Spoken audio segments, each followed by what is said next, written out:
இன்றைய இளைஞர்கள் ஏனோ தெரியல கடின உழைப்ப பார்த்து ஓடுறாங்க. வாழ்க்கையில ஒரு காதலை கொண்டு வாங்க. அதுவே உங்களை இடுப்பு முறியிற அளவுக்கு உழைக்க வைக்கும். நம்ம எந்த காதலை பத்தி பேசுறோம்? இதை இங்க தெளிவுபடுத்துறது ரொம்ப முக்கியம்னு எனக்கு தோணுது. இல்லன்னா இங்க இருந்து போனதுக்கு அப்புறம் இவங்க எந்த பாதையில போவாங்கன்னு தெரியாது. ஆமா, அப்புறம் இவங்க எந்த காதலை பத்தியும் இடுப்பு முறியிற உழைப்ப பத்தியும் பேசுவாங்களோ? நம்ம எந்த காதலை பத்தி பேசுறோம்? இது ஒரு உயர்ந்த லட்சியத்தை பத்தின விஷயம். சினிமா காதலை பத்தி இங்க பேசல.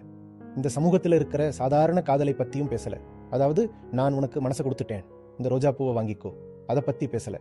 வாழ்க்கையில ஒரு பெரிய லட்சியத்து மேல உங்களுக்கு ஈர்ப்பு வந்துட்டா, ஒரு பிடிப்பு வந்துட்டா, அதைத்தான் நாம காதல்னு சொல்றோம், உண்மையான அன்புன்னு சொல்றோம். அப்படி ஒன்று வந்துட்டா உழைப்பு தானாவே வந்துடும். அதனால உழைப்பு ரொம்ப அவசியம். ஆனா கண்மூடித்தனமான உழைப்பு நம்மளை வெறும் கழுதையாக தான் மாட்டும். கண்மூடித்தனமான உழைப்பை தவிர்த்திடுங்க. ஆனா உழைக்கிறத தவிர்க்காதீங்க. உழைச்சுதான் ஆகணும். ஆனா ஏதோ ஒண்ணுல இறங்கி கண்ணை மூடிக்கிட்டு உழைச்சிக்கிட்டே இருக்காதீங்க. வேண்டாம், அதை மட்டும் செய்யாதீங்க. எதுக்காக நம்ம உயிரையே கூட கொடுக்கலாம்னு தேடி கண்டுபிடிங்க. அப்புறம் அதுக்காக வாழ்ந்து காட்டுங்க. அதுதான் உண்மையான உழைப்பு.